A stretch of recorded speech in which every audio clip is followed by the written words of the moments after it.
자, 이번 시간은요, 33페이지 부동산 경제론에 대한 문제를 다뤄보도록 하겠습니다. 이 경제론에서는요, 매년 문항이 평균적으로 한 5개, 이 정도 출제가 된다.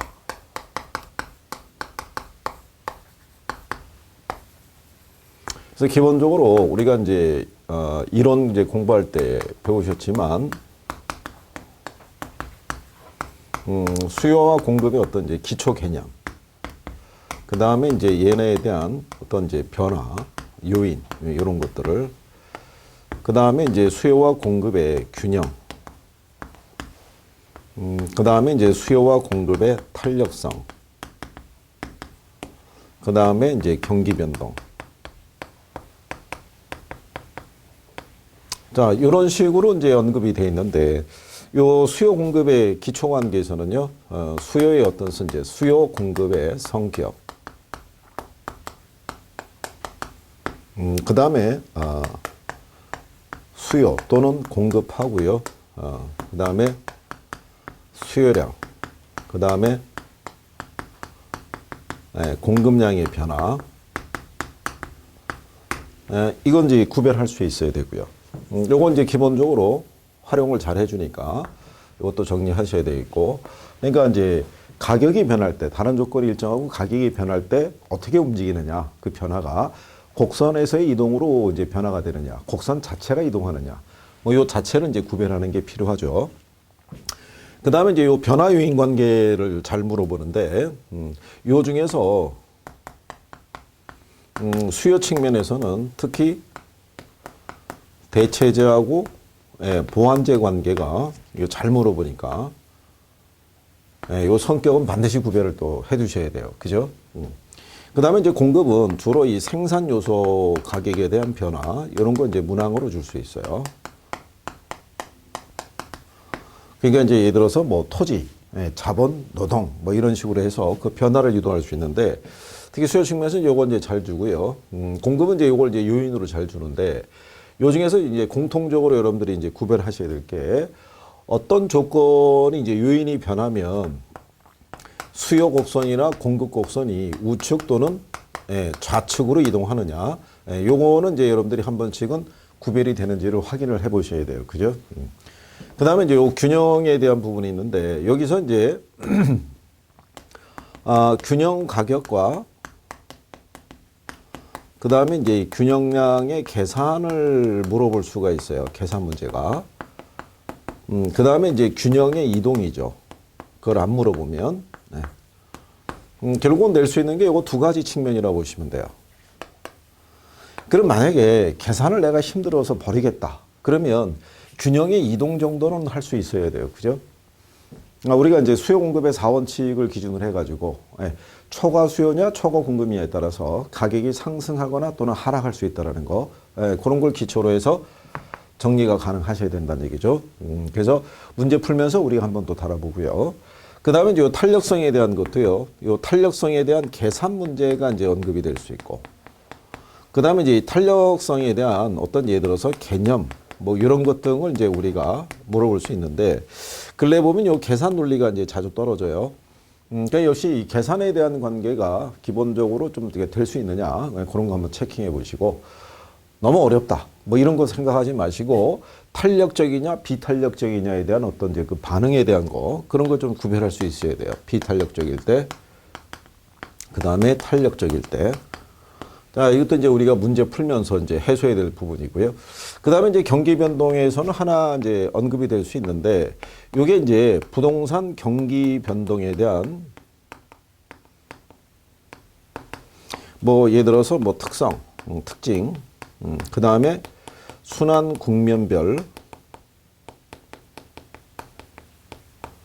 경기 변동의 양상, 뭐 이런 것 정도는 기본적으로 정리할 수 있어야 되겠고요. 그 다음에 거미집 이론이 있죠.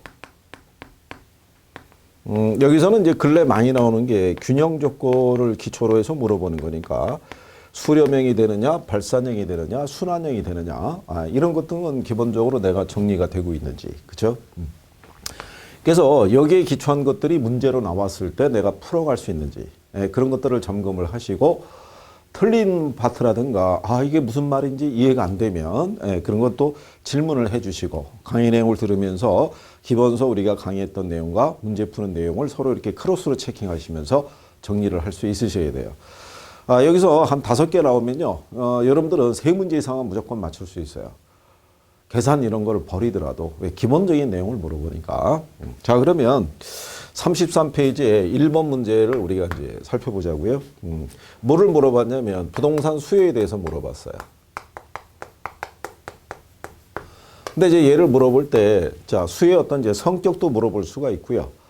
그다음 뭐 수요 법칙, 수요 곡선, 기초적인 내용이죠. 이런 것들을 같이 물어볼 수 있어요. 그렇죠? 자, 그러면 우리가 이제 여러분들이 배우셨던 것 중에서 일단 기본적으로 수요의 성격이 있어요. 그죠? 얘는 우리가 사전적 개념이라고 그랬어요. 구매가 완료된 건 아니고 예를 들어서 의사, 욕구를 갖고 있다고 그랬고요. 반드시 무슨 수요라고 그랬냐면 유효 수요라고 얘기를 했어요. 그러니까 부동산 수요는 공급도 마찬가지고요. 별다른 언급이 없으면 유효 수요, 유효 수요. 그냥 수요라는 건 유효 수요. 그러니까 얘는 구매 욕구만 갖고 있는 것이 아니라 실제로 구매할 수 있는 능력, 지불 능력을 갖고 있어야 된다. 이런 얘기가 되겠죠. 그러니까 반드시 무슨 수요야 된다. 유효 수요야 된다. 그럼 거기 1번 문제 거기 4번 지문에 보면 부동산 수요는 반드시 구매력을 수반한 유효 수요야 된다 그랬으니까 맞는 표현이겠죠. 이게 혹시 선생들이 강의를 할 때 부동산학이 사회학이다 보니까 이게 확률론적인 사고다. 절대론적인 사고가 아니다. 그러니까 이게 반드시 뭐뭐만 이렇게 하면은 거의 틀린 지문이다. 이렇게 설명할 수도 있는데 꼭 그런 건 아니라는 거예요. 말 그대로 확률론적인 사고이기 때문에 그 부분의 예외라는 것은 분명히 존재하지만 조건에 따라서는 반드시 그러야 된다는 것이 형성을 해요. 그렇죠? 그러니까 여러분들이 그런 것에서 그걸 너무 집착하지 마시고 확인은 꼭 하셔야 된다는 얘기죠. 자, 그 다음에 우리가 이제 요게 수요에 대한 성격이고 그 다음에 얘는 유량이라고 얘기했어요. 요 유량과 저량을 구별하는 건 기본적으로 할 수 있어야 돼요. 이거는 이제 우리가 2번 문제에서 이제 다뤄보도록 하고요. 그 다음에 이제 여러분들이 배운 게 뭘 배웠냐면 수요 함수를 기초로 해서 우리가 수요 법칙을 도출을 했고요. 그렇죠? 이 수요 법칙의 그림자가 수요 곡선이다라고 얘기한 거예요. 그러면 수요 법칙이라는 것은 다른 조건이 일정할 때 가격하고 수요량이 서로 무슨 관계이다? 서로 반비례 관계다 이런 얘기죠. 가격이 상승하면 수요량이 감소하고 가격이 하락하면 수요량이 증가하는. 그죠? 그래서 1번 지문에 보면 부동산 수요 법칙은 가격과 수요량이 반비례하는 감소 함수다 그랬으니까 맞는 편이겠죠. 그러면 얘가 반비례 관계라는 것을 그래프로 설명해 준 게 수요 곡선이에요. 그러면 수요 곡선에서 우리가 강의할 때 이렇게 설명했죠.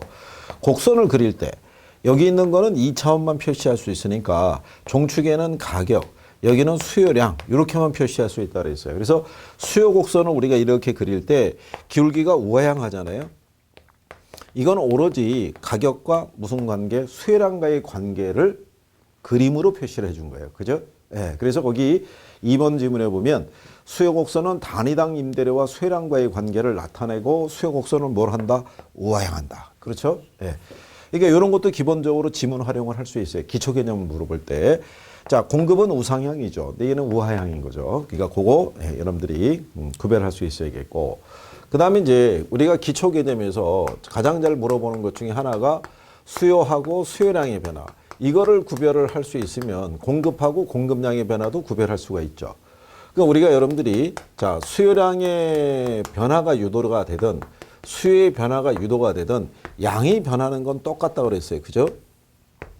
요게 가격이고요. 이게 수요량이라고 그랬을 때. 여기도 가격, 이게 수요량이라고 그랬을 때. 자, 여기 이런 식으로 수요 곡선 하나가 존재했을 때. 자, 이 상태에서 다른 조건이 일정하다고 가정하는 거죠. 그러니까 뭐 소득, 기호, 뭐 이거 다 일정한데 여기서 가격이 이렇게 하락했어요. 그럼 가격이 하락하면 수요 법칙에 의해서 수요량은 이렇게 증가하죠. 그러면 당연히 요 수요량이 어떻게 돼요? 변했잖아요. 그죠? 근데 변했는데 뭐가 움직여서? 요 가격이 움직여서. 그렇죠? 그러면 이때는 원래 있던 요 균형점에서 또 다른 요 A라는 점으로 이동을 하죠. 그러면 요거는 동일한 수요 곡선에서의 이동으로 표시하는 거예요. 그죠? 예. 그런데 여기 또 다른 자, DB라고 하는 수요 곡선이 이렇게 존재를 해요. 자, 이 상태에서 자, 수요량이 이렇게 증가를 했어요. 이렇게. 그러면 지금도 역시 수요량은 변했어요. 그죠? 변했는데 얘가 움직인 건 아니죠. 그러니까 얘 말고 소득이나 어떤 다른 애들이 변했다는 거예요. 근데 그 변화를 이 선에서는 표시할 수가 없죠. 얘가 움직이지 않았으니까. 얘가 움직였으면 얘들이 여기서 움직일 텐데. 그래서 이 변화를 간접적으로 표시하기 위해서 이렇게 선을 하나 그려준 거죠. 그러면 뭐가 이동한 게 돼요? 곡선이 이동한 걸로 표시되죠. 이거는 우리가 이제 수요의 변화다. 이렇게 얘기하는 거죠. 자, 그래서 거기 5번 지문에 보시면 부동산 수요량의 변화란 수요 곡선에서의 이동을 한다는 얘기죠. 여기서. 그렇죠? 예, 근데 거기 보시면 3번 지문에 다른 조건이 일정할 때 가격이 상승하게 되면 수요 곡선은 우측으로 이동한다 그랬으니까 틀렸겠죠. 가격이라는 것이 여기서 만약에 이렇게 상승을 하게 되면 수요 법칙에서 수요량이 이렇게 줄죠. 그러면 결국 어디서 이 곡선에서 이동이 나타나는 거지 곡선 자체가 이동하지는 않죠. 예, 그래서 1번 문항에서는 답이 3번이 되더라. 이런 얘기죠. 자, 그러면 여기서 지금 제가 설명한 내용 중에서 자, 내가 여기서 수요의 기본적인 요 성격 반드시 유효해야 되는 이걸 내가 알고 있는지 수요 법칙, 수요 곡선 관계, 그다음에 수요량의 변화와 수요의 변화의 관계를 내가 명확하게 구별할 수 있느냐. 예, 그거를 확인하는 게 중요한 거예요. 그렇죠? 예. 그리고 이제 출제자들이 유인 지문을 줄 때 이런 식으로 지문을 활용할 수도 있어요. 다른 조건이 일정할 때, 자, 만약에 부동산 가격이 상승하면 수요 곡선은 우측으로 이동한다. 부동산 가격이 상승하면 수요 곡선은 좌측으로 이동한다. 이렇게 해서 지문을 같은 배열로 줄 수가 있어요. 그러면서 표현은 이것만 다르게 해줘요. 그러면 순간적으로요, 우리가 여기에 집착을 하는 거예요. 우측이냐 좌측이냐.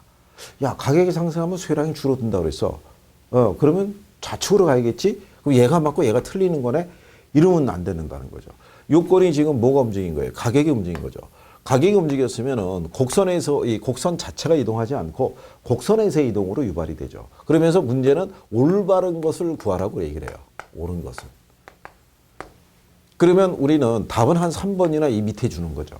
그럼 우리는 여기에 꽂혀가지고 이 답을 못 보는 거죠. 예, 그러니까 이렇게 착각하고 그러시면 안 되는 거예요. 예, 그래서 요건이 뭔지를 분명히 봐야 되는 거예요. 가격이면 곡선에서의 이동이다라는 거, 예? 곡선 자체가 움직이는 거 아니라는 거, 예?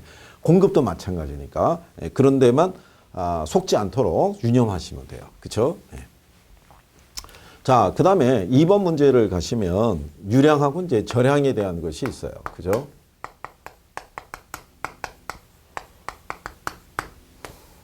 자, 우리가 이제 그 기본서 강의할 때 설명했지만 유량이 있고 저량이 있다 그랬을 때 유량이라는 것은 우리가 플로우라고 그래가지고요.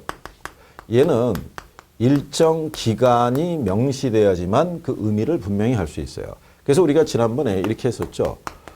내가 벌어들인 소득에서 소비를 하는 거죠. 그 요때 요 소득이라는 것은 1년 동안 일정 기간 벌어들인 소득을 기초로 하죠. 요거를 기초로 해서 소비했다. 그래서 남는 게 있다. 이게 쌓이면은 바로 뭐가 되냐면 자산. 이게 된다 그랬죠. 그러니까 얘는 우리가 뭐라 그러냐면 저량이라고 그랬어요. 그죠?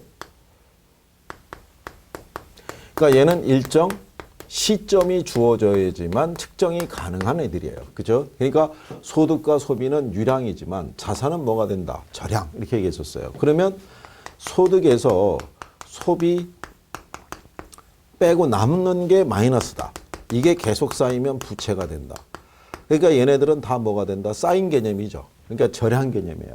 여기서 잘 쓰는 표현 중에 하나가 이거 자산이에요. 자산이라는 표현이 들어가면 다 저량 개념이라고 보시면 돼요. 그렇죠? 자, 그 다음에 요 소득이라는 거를 놓고 우리가 판단했을 때요. 이런 식으로 우리가 표현할 수 있죠. 우리가 렌트라는 표현을 우리나라에서는 임대료, 그렇죠? 그 다음에 지대. 자, 이 소득이라는 게 결국 임대 수익 이런 개념이거든요. 지대라는 것이 일정 기간 동안 토지 사용에 대한 대가니까. 그렇죠? 자, 그러면 얘네들은 유량이지만 일정 시점에 존재하는 부동산의 가격이라는 거는 매번 틀리죠. 그러니까 얘네들은 하나의 시점을 기준으로 해서 우리가 측정을 해야 돼요. 자, 요 지대에 대한 것을 기초로 우리가 측정할 수 있는 게 지가죠. 그렇죠? 그래서 요것 일정 시점이 주어지지만 우리가 판단할 수 있다는 거. 그러면 이제 임대료 지대라고 했을 때 임대 수익의 투자론에서 배웠던 것 중에 하나가 순영업소득이에요. 그러니까 얘네도 다 뭐다? 유량 개념이죠. 그 다음에 내가 벌어들이는 월급이 있죠. 연봉 뭐 이런 것 있잖아요. 예, 월급이요 이런 것들은 다 뭐가 된다? 유량이 되겠죠. 유량. 그렇죠? 그 다음에 우리에게 이제 주어지는 것 중에 뭐가 있냐면 또 수요량하고 그 다음에 뭐가 있어요? 공급량. 얘들 다 유량이죠. 그렇죠? 그러면 요거를 거래량이라고 이렇게 표현할 수도 있고요. 그 다음에 요거를 생산량이라고도 표현할 수 있어요. 일정 기간.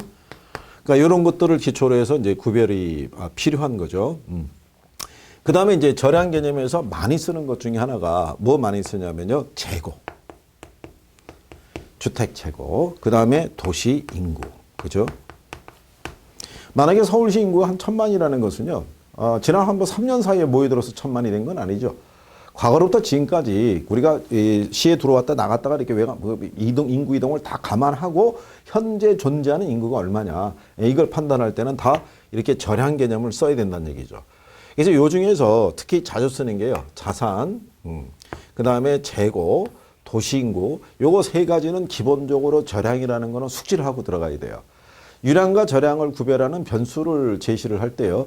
절약 개념에서 얘네 세 가지를 뺄 수는 없어요. 그러니까 절약에서 쟤네들을 기초로 움직이니까 그거는 꼭 알아두셔야 돼요. 그리고 소득과 결부되어 있는 애들은 다 유량 개념이라는 것도 알아두셔야 돼요.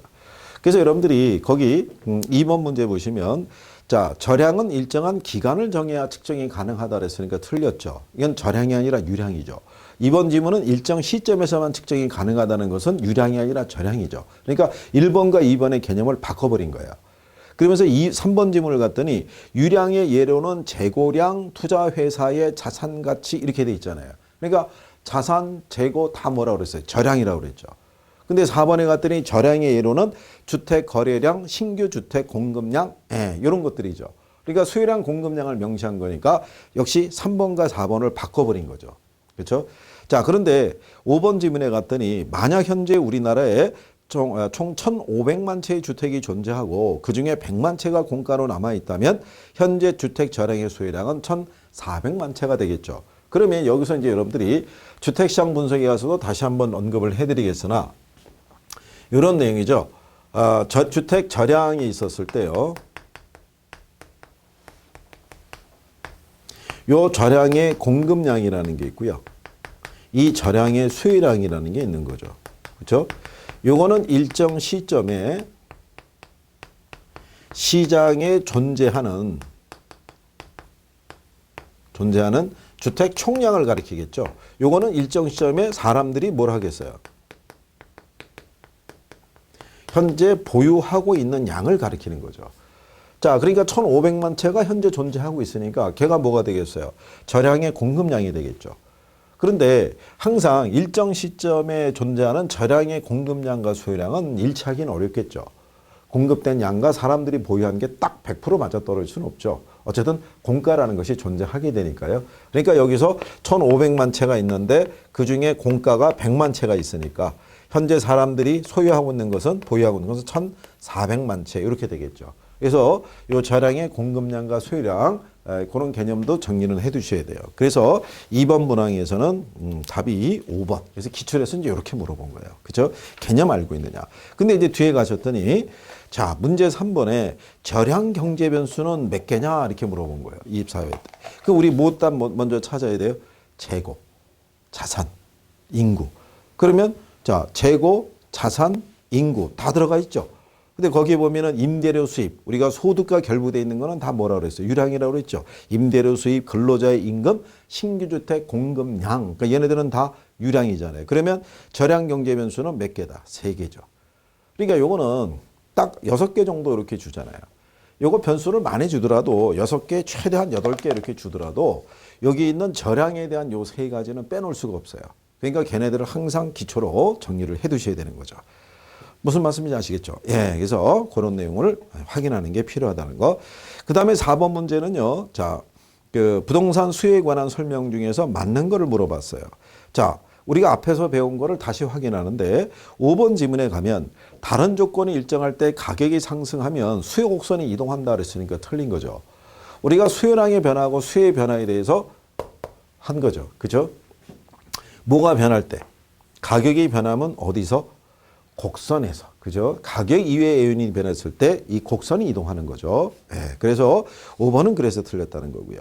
그래서 4번에 보면 수요 곡선 자체가 변해서 수요량이 변하는 것을 부동산 수요량의 변화라 한다니까 역시 틀린 거죠. 이렇게 곡선이 이동해서도 수요량은 변해요. 그죠? 근데 요거는 가격이 아닌 거죠. 그죠? 그러니까 그런 애들은 우리가 수요의 변화라고 그러지 수요량의 변화라고 하지는 않는다. 이런 표현이죠. 그렇죠? 예. 그러니까 그런 4번 지문 같은 경우도 시험에서 이렇게 답으로 유도한 케이스가 있어요. 그러니까 정리가 필요하고요. 그 다음에 임대료가 상승하게 되면 소득 효과에서 다른 재화의 소비량이 상대적으로 증가한다는데 소득 효과가 아니라 대체 효과죠. 그렇죠? 임대료가 상승하게 되면 내 소득은 그대로인데 임대료만 상승했어요. 그러면 어쩔 수 없이 우리는 그거를 대신할 만한 다른 재화를 더 많이 소비하는 것을 대체 효과라고 얘기를 하죠. 다른 재화. 왜냐하면 그때는 다른 재화에 대한 가격이 상대적으로 하락했다 이렇게 판단할 수 있는 거죠. 네. 그리고 2번 지문에 갔더니 수요 곡선은 우상향한다는 게 틀린 거죠. 수요 법칙을 반영한 게 수요 곡선인데 수요 곡선은 우하향하는 기울기를 갖는다. 그래서 결국 1번 지문에 수요 곡선이란 단위랑 임대료와 수요량과의 관계를 나타낸 것이다. 맞는 표현이겠죠. 이거를 단위당 가격과 수요량과의 관계를 나타낸 것이다. 이렇게 표현해도 똑같은 거고요. 그래서 4번 문제에서는 1번이 맞는 표현이죠.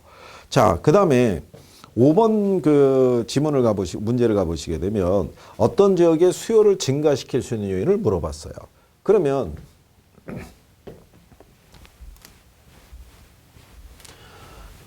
5번과 같은 문제는 기초적인 내용에서 뭐를 이제 생각하시게 되면 자, 수요의 변화 요인이 있어요. 그죠? 요거를 여러분들이 이렇게 칸을 나눠 가지고 자, 수요를 증가시키는 요인이 뭐가 있으며 수요를 감소시키는 요인이 뭐가 있느냐. 수요가 감소하게 되면 곡선이 좌측으로 이동하고 수요가 증가하면 곡선이 우측으로 이동한다는 것은 기본적으로 알아두셔야 돼요. 그 우리가 가격을 뺀 나머지에서 가장 대표적인 게 이제 얘가 증가하는 케이스죠. 뭐가 증가한다? 소득이 증가한다. 그렇죠? 그러면 얘는 당연히 소득이 뭐 하면? 감소하면. 그때 조건은 당연히 정상재라는 조건을 주어지겠죠.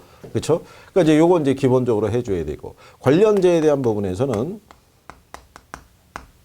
대체재의 가격이 뭐 했을 때? 상승했을 때. 보완재의 가격이 뭐 했을 때? 하락했을 때. 그렇죠? 그럼 여긴 반대겠죠? 대체재의 가격이 하락하거나 보완재의 가격이 상승할 때. 그죠? 근데 이런 거를 이렇게 해놓고 내가 이거를 이해하면서 이거를 정리하고 있는지 이거를 확인을 하셔야 돼요. 그렇죠? 이거 잘 쓰는 표현이에요. 그러니까 이거는 반드시 구별을 해줘야 돼요. 출제자들이 이거를 기준으로 해서 여러분들에게 변별력을 많이 물어보기 때문에 요거는 반드시 구별할 수 있어야 돼요. 그 다음에 아파트에 대한 뭐 부동산에 대한 선호도가 예를 들어서 증가할 수도 있겠죠. 그렇죠? 부동산 같으면 주거 환경이 개선되는 것도 표현할 수가 있죠. 그 다음에 대부비를 있죠. 예, 그래서 LTV가 이게 상향 조정되거나, 그렇죠? DTI가 상향 조정이 되거나 이러면 이제 수요가 늘어나는 거죠. 이게 이제 반대로 선호도가 감소하거나 LTV가 줄어들거나 DTI 비율이 감소하거나 이러면 이제 수요가 감소하는 거죠. 그 다음에 자, 기본적으로 또 가격이 상승할 것이라고 예상이 되면 오히려 수요는 더 오르기 전에 사야 되니까. 그죠? 근데 가격이 하락할 거라고 예상이 되면 지금 안 사죠. 좀 더 하락한 다음에 우리가 구매를 해야겠죠. 뭐 이런 것들을 내가 기본적으로 정리가 돼 있는지, 그죠? 예, 이걸 확인을 하는 게 필요해요. 그래서 5번에 보면 어떤 적의 수요를 증가시킬 수 있는 요인을 물어봤어요. 그죠?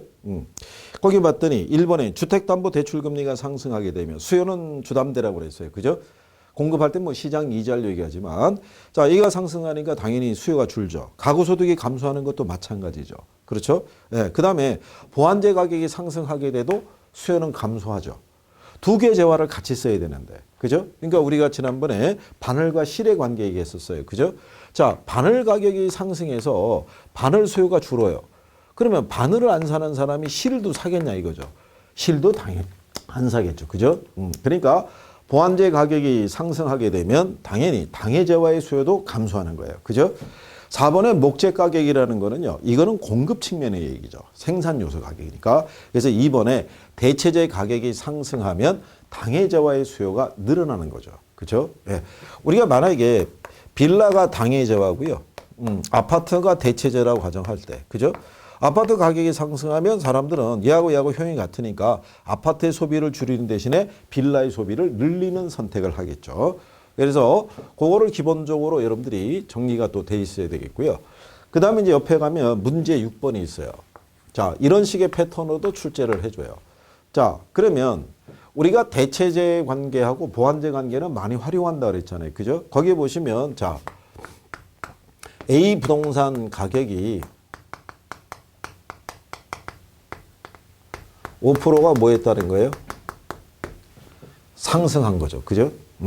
자, 그럴 때 B 부동산 수요는 10% 증가하고 C 부동산 수요는 5% 감소한대요.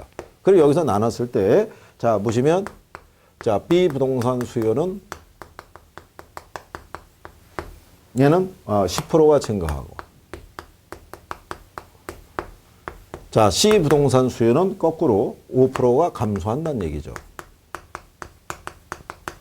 그러면, 자, 우리가 조금 아까도 얘기했지만 대체재 가격 상승은 당해재화의 수요가 늘어나죠. 그죠? 예, 그러니까 얘들의 관계했을 때 얘가 5% 상승한 거예요. 그죠? 예, 5%.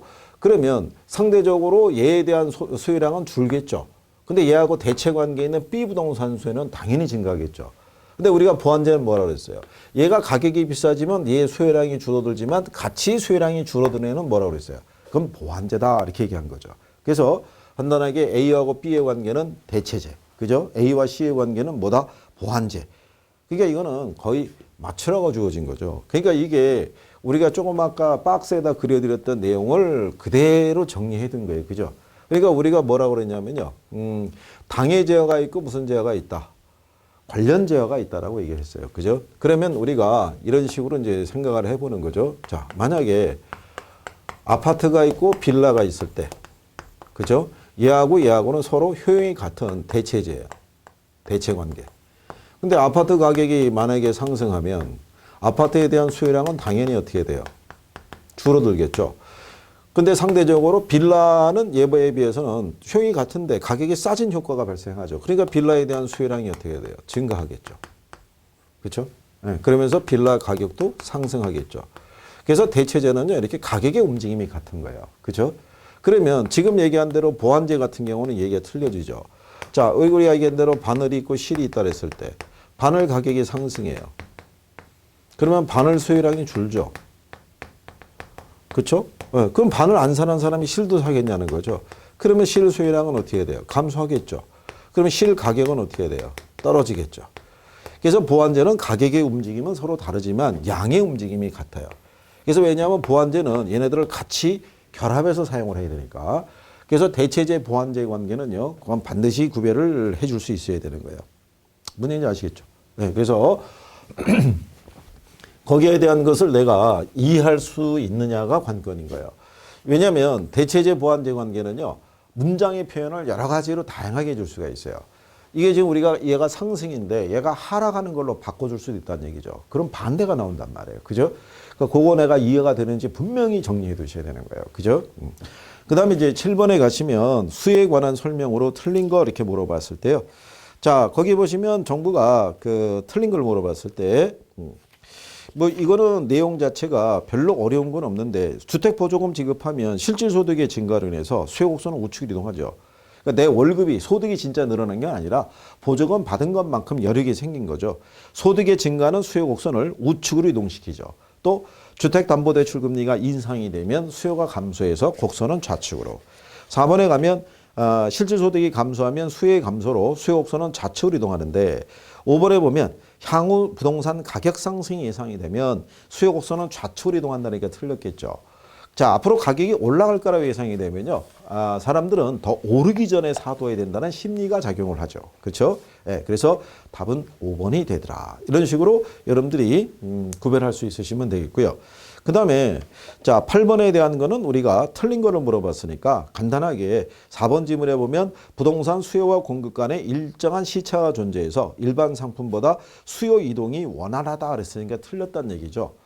자, 일반적으로 부동산 공급은 공급하는 데도 시간이 많이 걸리지만요. 수요자가 원하는 데가 있다고 해서 그 원하는 지역에 마음껏 공급하거나 하기도 역시 쉽지 않다는 얘기죠. 그러니까 그만큼 공급에는 제약 조건이 많이 따른다는 얘기죠. 그러니까 수요자의 이동이 그렇게 자유롭지 못하다라고 이렇게 생각하시면 돼요. 내가 원하는 지역에 주택 공급이 들어서야 되는데 그렇지 않은 지역에 들어서게 되면 어쩔 수 없이 나는 거주지 선택에 제한이 걸릴 수밖에 없죠. 그래서 그게 잘못되어 있다라고 여러분들이 구별하시면 되겠고요. 자, 우리가 이제 확인하실 거는 기출에서 물어봤던 내용을 두 가지를 우리가 같이 한번 살펴보자 이거죠. 문제 9번에 가게 되면 뭐가 나와 있냐면 수요 곡선을 좌측으로 이동시킬 수 있는 요인은 모두 몇 개냐 이렇게 물어봤어요. 그러면 수요 곡선이 좌측으로 이동한다는 것은 자, 수요 곡선이 좌측으로 간다는 것은 수요가 뭐 했다는 거예요? 감소했다는 얘기죠. 그렇죠? 그러면 좌측 이동이 거기다가 밑에다가 적어 놓는 거죠. 수요가 뭐 하는 거다? 네, 감소하는 거다. 근데 첫 번째는 실질 소득이 증가니까 이거는 수요가 증가하는 거잖아요. 그죠? 그다음에 건축 원자재 가격의 하락은 공급에 해당하는 요인이고 사회적 인구 감소도 수요가 감소하는 거죠. 그다음에 여기서 이제 출제자들이 유인지문을 넣는 거죠. 아파트 가격이 하락했다. 그렇죠? 아파트 가격이 하락하게 되면 어떻게 돼요? 수요가 늘어나는 것 같죠. 그럼 곡선이 우측으로 이동해야 되는데 뭐 이렇게 생각할 거 아니에요. 그게 아니라 아까도 얘기했지만 수요량의 변화하고 수요의 변화를 얘기를 했잖아요. 그죠? 아파트 가격이니까 얘는 곡선의 이동으로 나타나지가 않는 거죠. 얘는 곡선에서 이동이죠. 그렇죠? 그러니까 얘는 요건이 해당이 없는 거예요. 그렇죠? 예, 아까 우리가 지문으로 확인해 드린 거랑 똑같은 거예요. 그다음에 아파트 선호도가 감소하는 거는 어떻게 돼요? 선호도가 감소하게 되면 당연히 어떻게 되겠어요? 선호도 감소하게 되면 수요가 감소하죠. 그러면 사회적 인구 감소, 선호도 감소 이렇게 나오죠. 그다음에 대체주택 가격의 하락이라고 나와요. 그러면 아파트하고 대체 관계에 있는 대체주택이 있대요. 뭐 빌라나 뭐 이런 애들이 있겠죠. 그럼 얘 가격이 하락했다는 거예요. 얘도 1,000만 원이었고 얘도 분양가 평당 한 1,000만 원이었는데 얘가 800으로 떨어졌대요. 그럼 사람들은 이 소비를 줄이고 이 소비를 더 살 거 아니에요. 그죠? 예. 그러니까 당연히 아파트의 수요가 감소하는 요건이 되겠죠. 그렇죠? 예. 그래서 여기까지 세 개라는 거예요. 담보대출 금리가 하락하면 수요가 증가하는 거죠. 그래서 세 개를 준 거예요. 그래서 역시 아까 말씀드린 대로 대체재 보완재 관계를 활용을 하더라. 그거를 알아야지 두 개가 되는지 세 개가 되는지를 알 수 있다는 거죠. 그렇죠? 그러면 다시 한번 옆에 10번 문제 가서 이번에 살펴보는 거예요. 그러면 10번은 거꾸로 수요가 증가하는 걸 물어봤어요. 그죠? 이렇게. 자, 이렇게 수요가 증가하니까 수요 곡선은 어느 쪽으로 가는 거예요? 우측으로 가는 거죠. 그러면 이때는 가격하고는 관계가 없는 거예요. 그죠? 자, 그러면 첫 번째, 수요자의 실질소득 증가. 그러면 10번 문제 기업과 9번 문제 첫 번째 수요자의 실질소득 증가 같죠? 예, 그러니까 이제 같은 양반이 이렇게 낸 거죠. 그렇죠? 예. 그 다음에 자, 거기 가면 디귿의 대출금리 하락 이걸 갖다가 9번 문제는 그 마지막에 아파트 담보대출금리 하락 그랬으니까 그것만 살짝 변형해서 내준 거죠. 그렇죠? 자, 그럼 이쪽에 와서 여러분들이 보시면 실질소득 증가는 해당이 되죠. 그럼 기억은 일단 들어가야 돼요. 모두 고르라고 해놨으니까. 그렇죠? 근데 기억이 안 들어가 있는 애가 2번 안 들어가 있고 5번 안 들어가 있어요. 그럼 걔는 이제 빼버려야 돼요. 그렇죠? 예. 그 다음에 니은을 갔더니 거래세가 인상이 됐대요. 그럼 거래세가 인상이 되면 당연히 수요가 줄죠. 그러면 당연히 3번은 빠지는 거죠. 그 다음에 대출금리가 하락하면 수요는 어떻게 해야 돼요? 증가하겠죠. 그리고 부동산 가격 상승이 기대되면 수요는 오히려 증가하겠죠. 그렇죠? 예. 그래서 답은 4번이 되겠죠. 인구가 감소하면 당연히 수요가 줄어드는 거니까. 그러니까 요 경우도요, 난이도가 그렇게 어려운 측면에서 준 건 아니죠. 증가하거나 감소하거나 그 요건만 정확하게 알면 여러분들이 문제를 풀 수 있다. 이런 얘기가 될 거예요. 그렇죠? 그래서 이제 그런 내용을 기초로 해서 여러분들이 정리를 해보시면 될 거예요. 그러면 지금까지 우리가 이 수요에 관계된 것만 이렇게 한번 쭉 풀어봤어요. 그죠? 수요에 관계된 것만. 그러면 이거를 기초로 하면은 다음 시간에 우리가 하게 될 부동산 공급이 있죠. 예, 공급에 대한 것도 이해할 수 있고, 그 다음에 균형 뭐 이런 것도 같이 연계해서 정리가 가능하다고 생각을 해요. 자, 그래서 여기에서 오늘 지금 배운 내용 중에서 자, 수요의 성격에서 반드시 유효해야 된다는 거. 유량, 저량을 구별하는데 저량 안에 자산, 인구, 그 다음에 재고, 예, 요거 꼭 들어간다는 거 기억을 해 두시고, 수요량이 변하고 수요의 변화했을 때 수요량의 변화는 오로지 가격에 의해서 곡선에서의 이동, 수요의 변화는 가격이 아는 이들의 요인의 변화로 인해서 곡선 자체가 이동한다는 거 구별하시고, 수요를 증가하거나 감소시키는 요인들이 있죠. 예, 반드시 칸을 나눠서 내가 한번 적어봐야 된다는 거. 예, 거기까지 정리를 해봤습니다.